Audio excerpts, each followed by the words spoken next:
A coming collapse, South Korea is facing a demographic collapse that will soon impact all aspects of society demographically, economically, socially, culturally, and militarily. The country's fertility crisis, one of the most severe in human history, has been ongoing for decades. By 2060, the South Korea we know today may no longer exist. What led to this looming collapse, and why is it nearly impossible to stop now? The real population bomb. A stable population requires a fertility rate of about 2.1 children per woman. In the 1950s, South Koreans had an average of 6 children. This was reduced to below 2 by the 1980s, signaling the start of a rapid demographic decline. By 2023, the fertility rate was recorded at just 0.72 children per woman, the lowest ever recorded anywhere in the world. In Seoul, this rate plunges even further to around 0.55.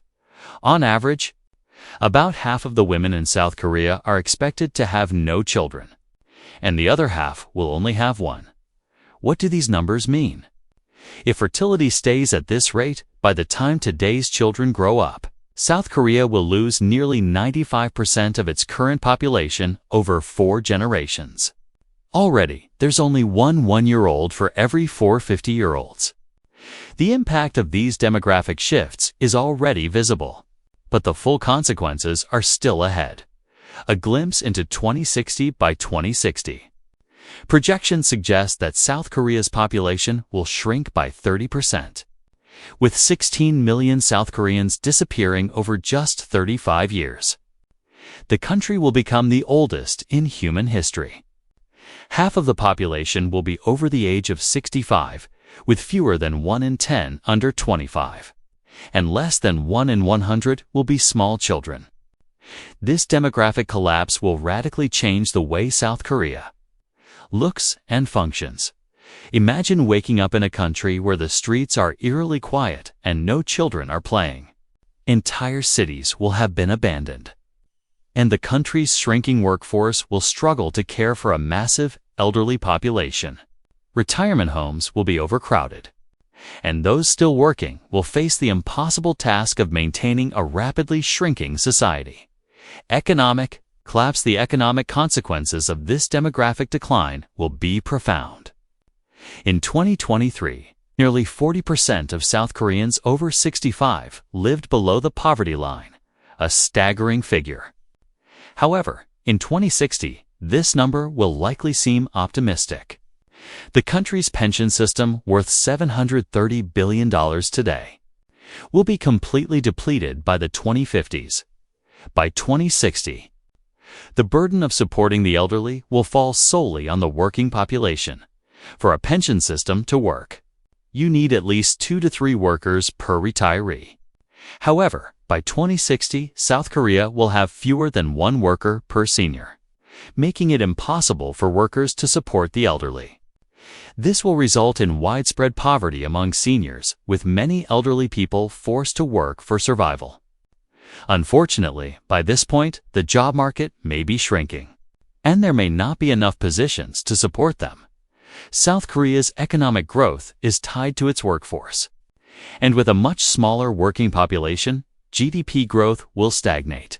Technological progress could boost productivity, but it won't be enough to offset the effects of a declining workforce. South Korea will likely enter a permanent economic recession, with GDP peaking by the 2040s.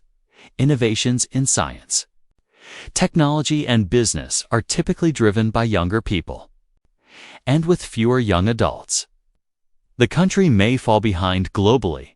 Societal and cultural breakdown in addition to economic collapse. South Korea will experience a massive societal and cultural shift.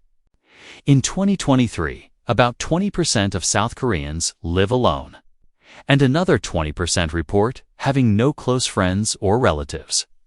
By 2060, up to 50% of South Koreans over 70 will have no siblings, and 30% will have no children.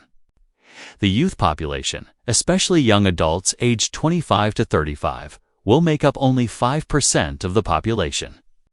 As these generational gaps widen, The elderly will increasingly find themselves isolated, with few family members or close friends.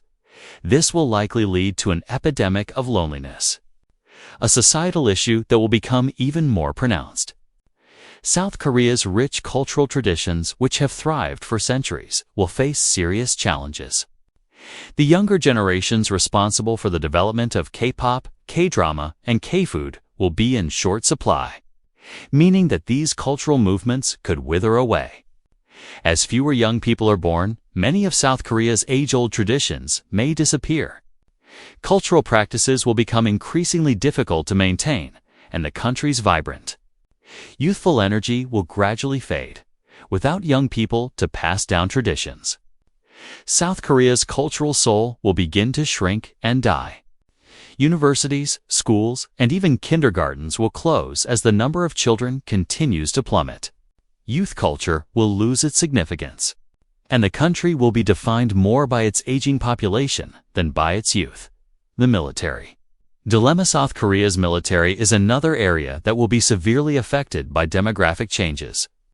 The country is technically still at war with North Korea, and its ability to maintain a strong military presence will be compromised by a declining male population of combat age. In 2023, only 5% of men of combat age are enrolled in the military. By 2060, South Korea would need 15% of that age group to serve in the military, just to maintain current levels of military readiness. This would further strain an already shrinking population and contribute to national insecurity. Why there's no way back. The problem with demographic decline is that once it takes hold, it becomes nearly impossible to reverse. Even if South Korea's fertility rate magically triples to 2.1 children per woman, the country will still be left with an inverted population pyramid, with fewer workers and a significantly larger elderly population. The damage caused by decades of low fertility is irreversible, and even optimistic recovery scenarios offer limited hope. However, there's a glimmer of hope.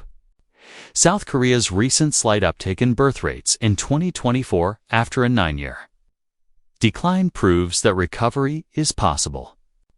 But for this trend to continue, South Korea must make dramatic societal and economic changes to encourage families to have children.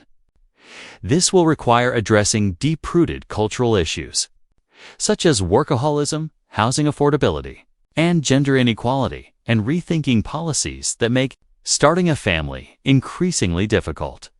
Conclusion. Demographic collapse is no longer an abstract future scenario. It's happening right now in South Korea. And it's not just South Korea facing this issue.